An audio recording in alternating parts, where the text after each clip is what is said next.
between us that only dissolved, well, as far as I know, as I say, I'm the only one left now. Right. But I did keep in touch with the captain and with the bomb aimer who came from Canada, and he came over to England several times and we met.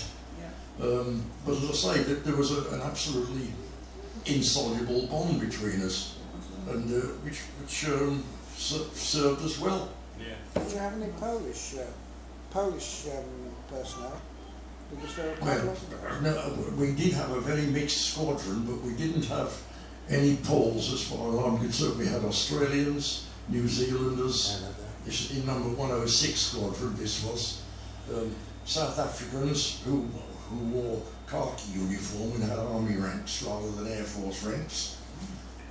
So we were a very mixed squadron, and eventually we were normally used as a training squadron for the Pathfinder force. People that we do shepherd people and nurse people along with a view to their becoming Pathfinders.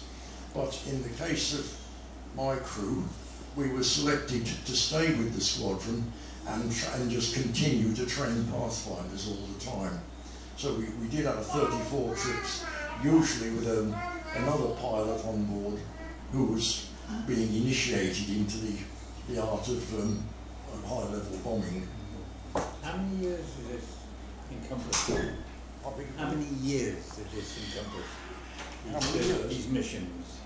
Oh, they were all concentrated into a period of about 13 or 14 weeks, actually. Yes. We used to, we used to operate 2 nights in a row, and then we know we'd have the 3rd night off. So we never did more than 2 successive nights or 2 successive days. So what did you do the rest of the war?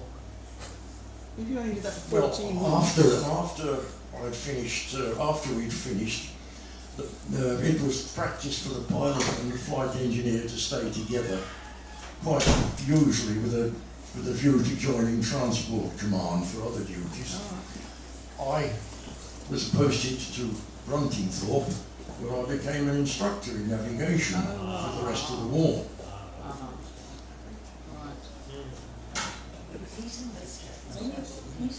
When you did your first raid, it's been quite frightened. Did it get any easier?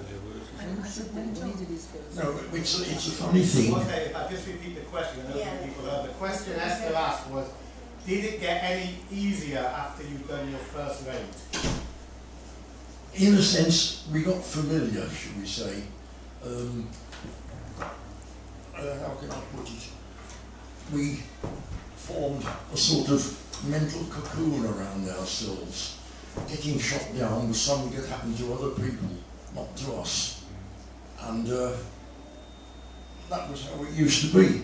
And another tradition at the end of every operation, when we got back to base, the tradition was that we were all given, after our debriefing, we were all given what was described as an operational meal.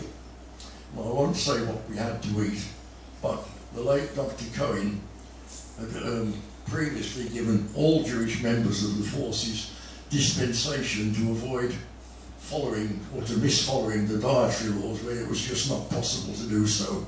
So that was what happened. How much did you know about what was going on in Germany? And did you find that different pilots or Air Force personnel were affected or driven by that knowledge? We knew very little of what was actually going on the ground in Germany.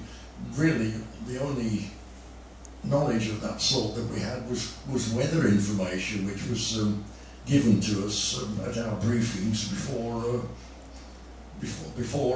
going out to operate. And speaking of which, the navigators always attended briefings earlier than the rest of the crew. And I remember on one occasion, the briefing was so early that I had no time to go and have a meal before we set off. And I do remember that the members of the crew brought me, amongst other things, a big pack of spam sandwiches, and I still remember to this date one of the finest meals I ever had.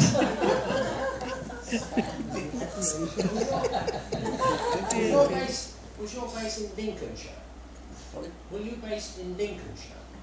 Yes, I was at I did one operation from RAF Waddington, which was number 49 Squadron. Waddington where? No, sorry, Fiskerton, not Waddington. And then all of the rest were at Medlingham, which was in number 106 Squadron, both in Lincolnshire. I say that because there was a programme on the other night, and there are men who are rehabilitating the Lancaster, if you like, a brand new one, or rather say